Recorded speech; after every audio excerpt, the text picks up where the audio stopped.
Guys, in this video we're looking at this brand new basher from FTX. It's the Ramraider. It's a 1/10 basher that is 99% ready to run. It comes with a 3S Lipo in the box. Something that FTX do quite often. They provide you with everything you need. Well, you have to supply batteries for your transmitter, but not many companies that produce this kind of stuff will give you a battery with it. This is out now, or it's on its way in the next few days.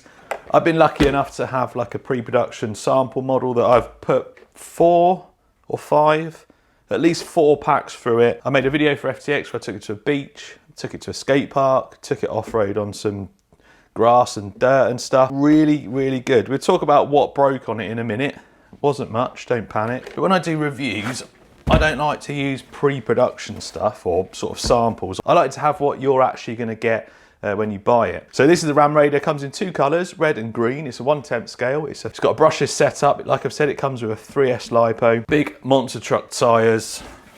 There's some specs there if you want to have a read through them. A little bit more detailed there. I don't know what colour this is. I had obviously both bodies on. Oh, it's a red one on the other one. So like I said, actual retail one. This is what you'll be getting.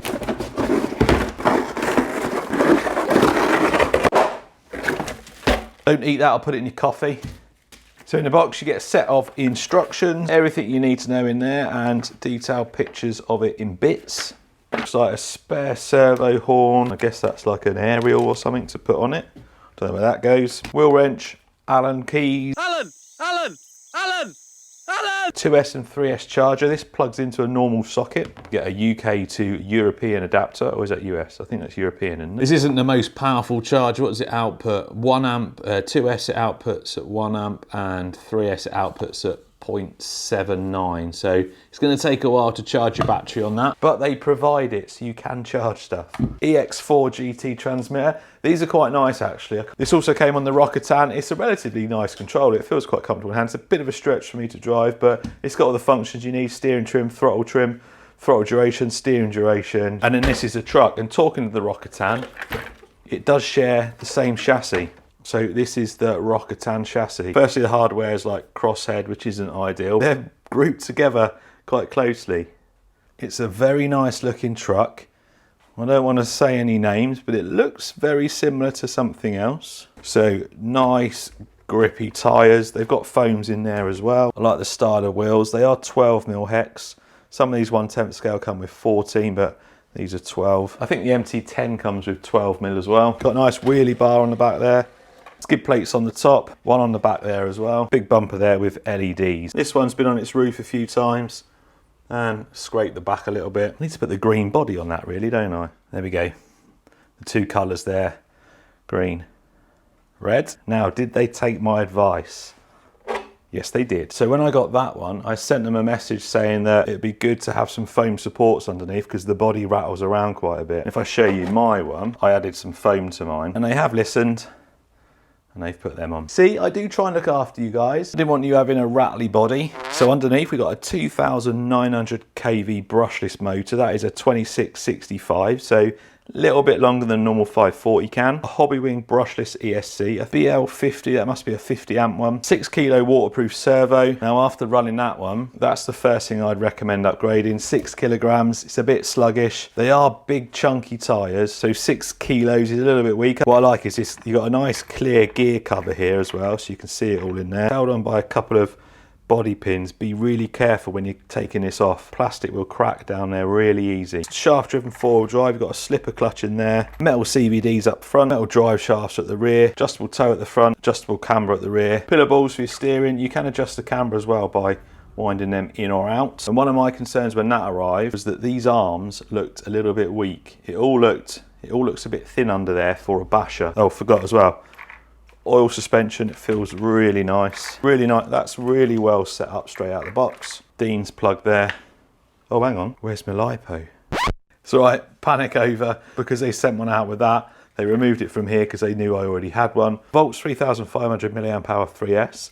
A nice addition. I know I've harped on about it already, but hardly any companies provide you straight out of the box a battery. You can buy combos with the Lipos, but they usually add like about, well in the UK, about 60 quid on, I think, from what I've seen. So nice to have a Lipo with it. So you can charge it up, throw some batteries in and get straight out there. Anyway, I was going on about weakness, wasn't I? Relatively thin looking arms and stuff on there.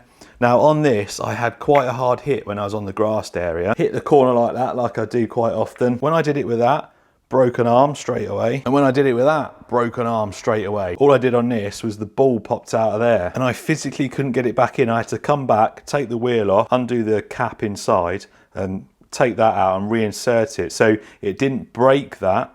It just, with the force, it just popped it out. And when I was trying to force it back in during the run, this arm was twisting and bending with the amount of force I was putting on it, and no issues at all. Obviously, I wouldn't class that as a complete durability test when I was doing that, and I'm sure someone will break it. But from the 4 packs I've run through it so far, I've had no issues. I think this thing is going to be a nice entry-level basher. So it'd be really easy for me now just to insert the footage from the test piece. I have looked at both of them. There's nothing different apart from the colours. This has got all blue anodized stuff on it. That's got like a mixture of colours. It'd be easy for me to do that. I'm not going to. We're going to charge the battery. We're going to give this a speed test, see how fast it is. Then we're going to take it and give it a bash. So just to make you aware, mine came, it wasn't bound, so the radio wasn't connecting. Pretty easy to do though. Just press the button on the transmitter and let it do its thing. The steering is very sluggish. Definitely needs a better servo in there. This surface is really slippery. I think last time I was here, this was my Senton. That's how long ago it was, because the Senton 3S BLX had only just been released.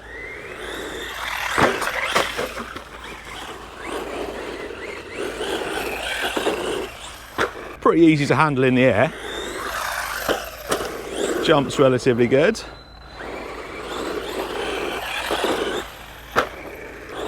But most certainly that servo's going to ruin your day. Well, it's not going to ruin your day, it's just really sluggish.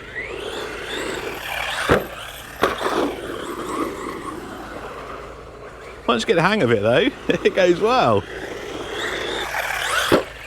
Ah, water, whoa. Oh my word. I don't know why my roof bar's not working. I don't know if it's a button on the transmitter. This goes nice. Pretty hard to control on this surface because of that servo. As you can see. Oh, I made it over. Gearing. I mean, it's not struggling when it's driving, but when it gets that, it's getting a bit of grass around it, it's not got enough kind of low down power to drag itself out.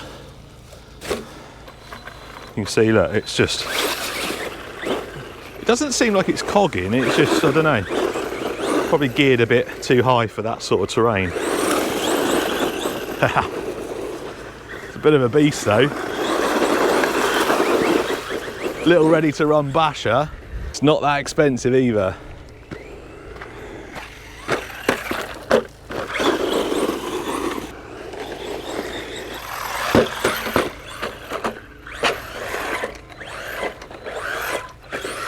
Oh, come on. Yes, self-right. It obviously hasn't got self-right, but it was able to. I've been waiting so long to get this thing out to finish the video. I made the actual unboxing ages ago. The weather's just been so bad. This is the first day, or first proper day, where the weather's been decent. Finally. Oh, nice.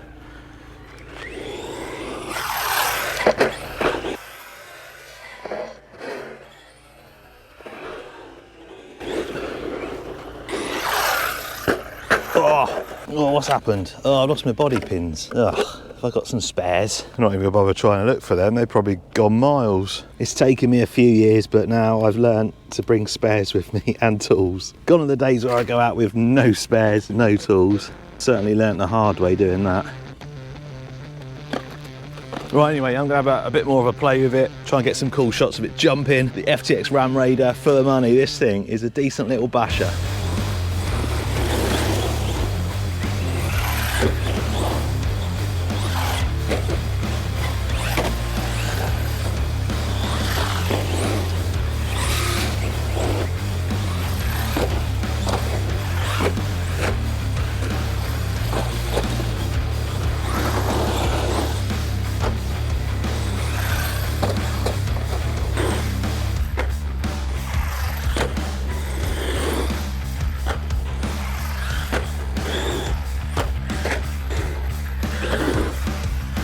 there's a little switch on the cable for the light, so my mistake.